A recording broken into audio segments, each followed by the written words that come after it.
যেদিন ভাবি তাড়াতাড়ি উঠবো সেদিন আর হয়ে ওঠা হয় না। সেদিনকেও কিন্তু ছোট লেট করে ঘুম থেকে ওঠে। জানে তো আজকে কোনো কাজ আছে বা কিছু আছে সেজন্য লেট করেই উঠবো।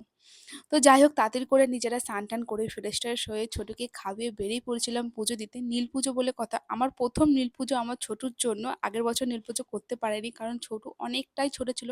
তখন আমার পক্ষে করাটা অসম্ভব ছিল। এবারে আমি নীল পুজোও করতে পেরেছি এই বছরে আর শিব পুজোও করতে পেরেছি। আর এদিক থেকে দেখো ছোট কিছুতেই নড়বে না। ওকে বলছি, "চ, চ তাড়াতাড়ি চ।" পুজো দেওয়া হয়ে গেছিলো। কিছুক্ষণ বসেছিলাম। আর এদিক থেকে ফুলগুলো নিচ্ছে ঠাকুরের কাছ থেকে, ঠাকুরকে দিচ্ছে।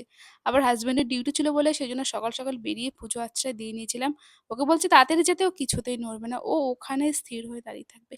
আর এত গরম পড়েছে না, একটা বৃষ্টির একটা ছিটে ফোঁটাও নেই। একবার সেই বৃষ্টি হলো, শিল পড়লো, কত সুন্দর লাগলো। একদম ওয়েদার পুরো ঠান্ডা হয়ে গেছিল। জানি না বৃষ্টিটা আবার কবে নামবে। তো যাই হোক এটাই তোমাদের একটা ছোট্ট একটা ভিডিও শেয়ার করলাম। কেমন লাগলো জানিও। ভালো লাগলে একটা লাইক করো, কমেন্ট করো। আর কারা, কারা নীল পুজো করলে অবশ্যই আমাকে কমেন্ট করে জানাবে।